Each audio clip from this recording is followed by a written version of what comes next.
So அடுத்ததான் நான் ஒரு நபரை வந்து மேடை கூப்பிட போகிறேன். இவரை பற்றி சொல்லணும் அப்படின்னா முதல்ல அவருடைய பேர் இல்லை அவருடைய ஆர்கனைசேஷன் பற்றி சொல்கிறதுக்கு முன்னாடி என்னெல்லாம் பண்ணியிருக்காரு அப்படின்றத நான் சொல்கிறேன். ஸோ அவருடைய சின்ன வயசுலேயே அவங்க அப்பா கூட சேர்ந்து வந்து அவர் இந்த தொழில் நுணுக்கங்கள்லாம் கற்றுக்கிட்டாரு. அண்ட் அவருடைய ஆர்கனைசேஷன் வந்து இப்போ 1000 crore தாண்டி இருக்குது. 1000 crore தாண்டி 2000 crores நோக்கி போயிட்டு இருக்கக்கூடிய ஒரு ஆர்கனைசேஷனை நடத்தக்கூடிய ஒரு நபர் தான். ஒரு நாளைக்கு 2,50,000 பேருக்கு மேலே சர்வ் பண்ண முடியுது அவங்களுடைய ஆர்கனைசேஷன் மூலமாக. அண்ட் என்னெல்லாம் பண்ணுறாங்க அவங்க ஆர்கனைசேஷன்லாம், அவங்களுடைய கார்பரேட்டில் வந்து ஃபிசிக்கலி சேலஞ்ச் பீப்புள் வந்து வச்சுருக்காங்க. அதே மாதிரி வந்து அபேண்டன்ட் உமன், கணவனால் கைவிடப்பட்ட பெண்கள், இவங்களுக்குலாம் வேலை கொடுத்து அவங்களுக்கு ஒரு வாழ்க்கை கொடுக்குற மாதிரி வச்சுருக்காங்க. கோவிட் டைமில் பார்த்தீங்கன்னா நிறைய பேரால் பிஸ்னஸே பண்ண முடியல, நிறைய எம்ப்ளாயிஸ்க்கு வந்து சேலரியே கொடுக்க முடியல.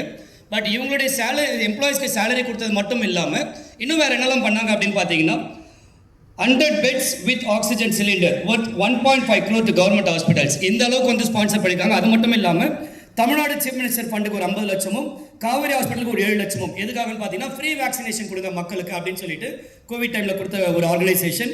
அது மட்டும் இல்லாமல் வன்னியம்பட்டி வில்லேஜை வந்து அடாப்ட் பண்ணி அங்கே வந்து ஒரு பிரைமரி ஸ்கூல் வரணும் அப்படின்னு சொல்லிட்டு அந்த ஊரே அடாப்ட் பண்ணியிருக்காங்க.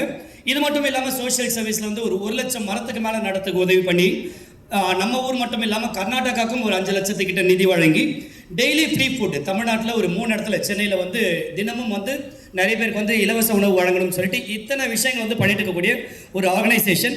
எங்கெல்லாம் இது இருக்குது அப்படின்னு பார்த்தீங்கன்னா நம்ம தமிழ்நாடு, கர்நாடகா, டெல்லி, பாண்டிச்சேரி, ஆந்திர பிரதேஷ், இப்படி வந்து இத்தனை ஊரில் வந்து 190 அவுட்லெட்டுக்கு மேலே இருக்குது.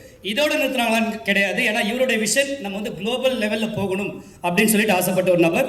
அதனால் வந்து இன்றைக்கி பார்த்தீங்கன்னா இவங்களுடைய நிறுவனம் வந்து new Jersey, Dallas in US, UK, Malaysia, Singapore, Australia, Sri Lanka இப்படின்ற மாதிரி பலதரப்பட்ட எல்லா ஊர்லேயுமே வந்திருக்கு.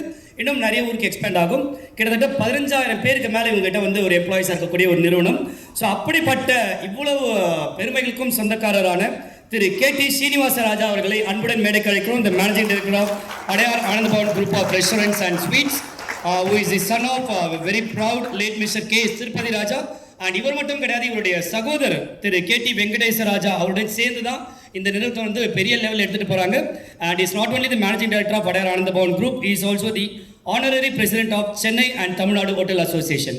ஸோ ஒன்ஸ் அகைன் ஒரு பெரிய கைத்தட்டலுடன் நம் மேடையை வந்து திரு கே.டி. ஸ்ரீனிவாச ராஜா அவர்கள் நம்ம படிக்கிறோம். அடுத்த ஒரு 45 நிமிஷத்துக்கு நம்ம எல்லாருமே அவருடைய ஒரு சொல் வளத்தால் கட்டி போடக்கூடிய ஒரு நபர்.